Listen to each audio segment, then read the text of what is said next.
里面的有些歌词啊，我们要独立的思考，你的独立思考就是去一昧的填党，你套用在骂民进党也好像也是一样，他其实是要讲说，哎呀，你看大陆什么不能骂政府，你们有骂过民进党也没有。洗脑从娃娃抓起，霸团在创作这首歌的时候，一开始就已经锁定好他的目标是谁了，发生在全台湾多少的地方，多少的角落。他真的把侧翼当主力在养，而且已经养到毫不掩饰、明目张胆的程度了。Ladies and gentlemen, welcome the host. 大知闽南党发歌轰蓝营啊，这个歌很难听，词也乱七八糟。我尊重你们艺术，但是歌词最后为什么写补助单位文化部？如果这首歌拍摄是文化部补助，不就有问题？内容可以攻击在野党。当然，你们可以说这补助是要你们办演唱会，但为什么写在 MV 的最后呢？这也就符合了过去在野党坚持要删除部分的预算的原因啊。因为政府出钱养侧翼，这些侧翼该心跪着要饭再来骂在野党干嘛砍预算？花人民的钱洗人民脑，合法的饭你不要吗？天佑一出，网友纷纷表示，全世界的饶舌团体嘲讽炮轰的都是执政党，台湾不一样，难怪删预算的时候，全部的部会就文化部骂出来骂最凶。原来是砍到痛处了，真的很夸张。来，这一张，合法的饭你不要吗？唱这什么烂歌，对不对？根本我们饶舌的精神都被阉割哦，双压 skirt 没有，就是大家都不同意我们的纳税钱就是这样被滥用，那就证明了过去国民党要去删文化部的相关预算完全正确。这一次呢是赤裸裸、血淋淋、铁铮铮就这么干。做完了之后，这个还写的感觉非常的荣耀。那因为呢我们在节目开播之前呢，刚好跟乙任呢也稍微看了一下这个歌曲，因为我一进来之后发现乙任在看，然后我跟乙任讲说，干嘛去看增加他的流量呢？你如果要看的话，你一定要先下载下来，然后再看，好不好？这样就不会增加他的点击率。对，他已经从我们纳税钱里面捞到一笔了，你还要再让他从 YouTube 上赚一笔吗？当然不要，好不好？还有白痴要抖内给他，傻傻的，你纳税钱已经交过了，你还要再上供一遍，有钱真好。里面的这些歌词啊，我觉得有一些问题啊。第一个可能是要去抨击，就他的这个歌词有讲说什么那个要独立的思想啊，或者什么你的思想都被操控啊，然后不敢骂政府啊，觉得好像是不是在讲他们自己，好像在骂民进党。就它里面的有些歌词，你套用在骂民进党也好像也是一样的。他其实是要讲说，哎呀，你看大陆什么不能骂政府，那你们有骂过民进党也没有，对吧？他说啊，我们要什么独立的思考，你的独立思考就是去一昧的填党。然后还有就是当闽南郎不断的去唱什么要去反共啊之类的，我每次想到他的福建舰，我就没有办法接受他是胡渐渐，风渐渐，雨渐渐。我真的是觉得这其实老实讲很厉害，对，很洗脑。今天这件事情文化部有回应，文化部说补助项目为人人有功练音乐工作室提出的校长兼壮中第3季的计划。好，这个呢从2023年就开始了，它是个延续性的补助，所以呢绝对不是为了这一次罢免才开始的。因此我就上网去查了，到底什么是人人有功练音乐工作室。好，一查才发现人人有功练就是大基的。既然人人有功练音乐工作室，你是合法向文化部申请补助，你的所有的东西全部拿出来，你当时怎么申请的？你是哪一个标案，哪一个补助性的计划，大家通通把它拿出来讲。文化总会呢，他说呢，这个长期支持台饶创作，校长兼壮中是2023年开播以来已迈入第3年，更加入巡回各县市的实体演唱会。去年文总主办的大饶也以饶舌音乐为主题是少数全饶舌曲风的音乐季。其实今天这个事情严重在哪里？他当然是浑水摸鱼，趁着这一波大罢免他混进去。可是这从我们的行政的伦理跟整个宪政的逻辑里面来看，这件事情不仅是荒谬，而且是令人发指。这才是我觉得今天这个事情恐怖的地方。他真的把侧翼当主力在养，而且已经养到毫不掩饰、明目张胆的程度了。这是为什么民进党这些大罢免他一定要大成功嘛？因为他一旦不大成功，那接着他可能就在26败，28再输。一旦换党执政，然后接下来我们就看到一系列的，包括检调就会被重新调整。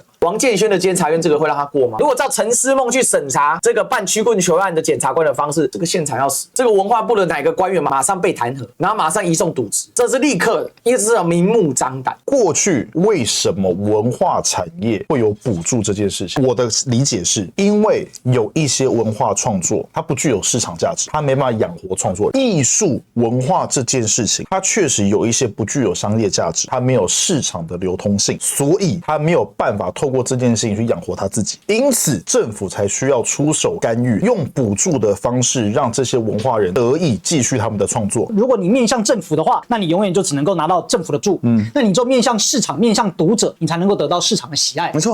所以这些整天在靠的这个吃党的奶水、吃政府奶水的人，他当然就得不到市场的喜爱啊，他就会长成党的形状啊。所以你拍出来就是这种民进党会看，那你当然就得不到市场的支持，当然就应该被淘汰。真正需要被补助的是这种在市场上没有可替代性，就是你真的是超独家，然后前期呢需要支持，但理论上呢就是前期支持完之后，如果你还是市场还是没有办法接受，那就是要被淘汰。没错，讲难听就是这样。像民进党这些，是要一直养他，灭火器年年养他，没错，年年拿标案。我靠，他是靠政府养的乐团，那靠纳税人养的乐团。你看志祺七七也是一样啊，这根本是政府养的。他说3000万养我5个人都不够。很简单，就是这种人就是应该要被市场淘汰，就是要被历史淘汰，不要去看他。他写保障童真，拒绝政治输入。今天早得知的事情，我已将相关影片连同出处的典故，以英文系列寄售多名海外记者友人哦。具体媒体我就不说了，基本上主流涵盖。途中为保护这些小朋友隐私呢，我都把抬头的部分截去，便透露利用幼童的无知与自我判断能力呢，进行变相政治议题灌输手段，我真的很愤怒，认为呢已经破坏游戏规则。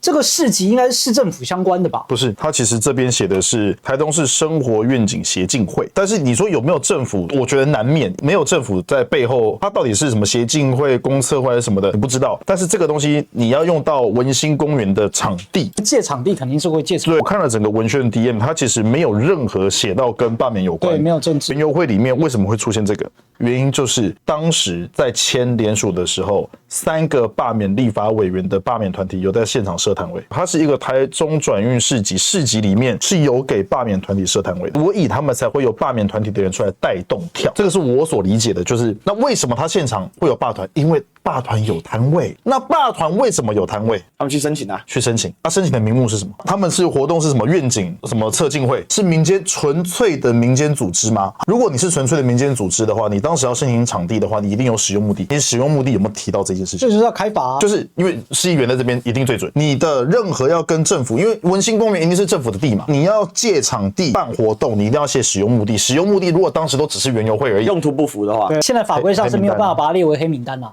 因为是没有单纯说因为你使用目的不符就把它列为黑名单，应该就是罚钱，然后呢，针对相关的单位可能顶多我忘记了，对，规劝，然后或者可能1-2年以内，比如说你不能够再重复再来申请。你看像这个老师这么恶劣，对吧？这还能叫老师吗？这种人就是完全公开，对吧？有脸，但是也很模糊。像这些我们就应该要让他红啊！我个人觉得非常讨厌，而且呢，透过罢免台湾，反正每逢选举就越加对立到，那我觉得要跟青鸟活在同一个岛上，真的非常的痛苦，非常的难受。怎么办呢？没办法，这就是民主啊。可是我觉得很开心。你觉得很多笑料吗？也是啊，对，因为你做媒体嘛，这样才不愁没有流量，不愁没有这个新闻跟话题。你跟他们生活在一起很痛苦，但是你刚刚说了，这就是民主。他们倒是想把你赶出去，所以你说谁更民主，对不对？他们一天到晚打着民主的旗号。因为我那句这是民主，完全是很讽刺的一句话，我知道，对吧？谢谢你帮我圆。我觉得这是最大的讽刺啊，对吧？我们这样跟一群这种操作社会对立的，然后呢去洗脑下一代，那当然我可能也没有资格来讲这个话。那我也不知道是不是他们爸爸妈妈都很开心。那万一是有爸爸妈妈就纯粹带小朋友来园游会，然后那